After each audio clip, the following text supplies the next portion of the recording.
Full STEM. I started in 1950 and worked to 52. I got drafted. And I went to service for 2 years. And I come back and I got out in 54.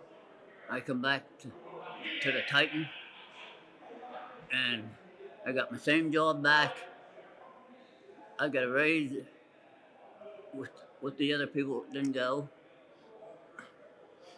So, and after I come back, when I got out of service there in 54, I waited 2 years to come back to work. But they gave me everything, more than I wanted. You know, I started out, uh, you say, forging, running a forge press, and then after 20 years, I got on setting the jobs up, and I stayed on that then until I retired in six. I was 63 when I retired. They counted the 2 years, the company, the 2 years that I was in the service. They counted all that time on seniority. You know, that's more than some companies are doing today. You know, yeah, I did. Yeah, I liked it. When I started, I only got 60 cents an hour in 1950. And then I worked my way up as the years went by. After I come back from the service, I come back here, and when I retired there when I was 63, then why I was getting like about $12 an hour. It was a good paying job. Hot, because you stood in front of a furnace, 1,440 degrees, heat coming out, and like in July, you could take your sweaty clothes off and change to go home, and come back the next day. They were stiff. They could stand up there themselves. My locker was upstairs, go up the steps, and they were metal. They weren't, they weren't wood. They were metal.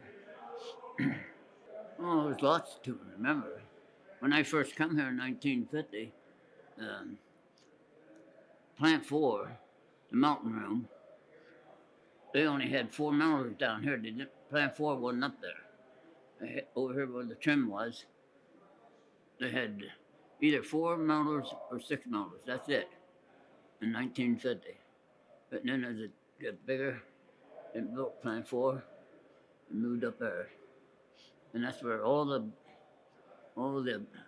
forgings, where all the scrap metal comes in up Plant 4 and gets melted down. We didn't, they did up there. I never, when I up there to where they do the melt it down. I just up down here where they forge it. We forge brass and aluminum parts. I had a twin brother. He died about 2 years ago. Wherever one was, the other one was. The only place he didn't go with me is in the service when I got drafted for 2 years. He didn't. He flunked the test. So I was in there 2 years. That's the only time we separated in our whole life. They hired some women just to get the government jobs. They hired women to work in some jobs too. But we had one woman in the work come to work there in the Ford shop, and she could do anything a man could do. She could. It was probably in the late 50s or something. It wasn't right away because they didn't hire the women until they had to. So I can't say when it was. But I know there was two women that worked. They worked together up to college there, and they'd always get in trouble, so they come down here and went to work.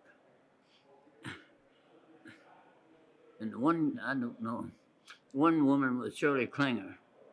She could do anything a man could do. I'm not kidding you. If she could lift 150 pounds, she could lift 150 pounds. But like I said, when I worked here, the saws that worked up there sawed the metal. And this was a trim here. And then down there was the Ford shop. And then the next place down was the tool and die.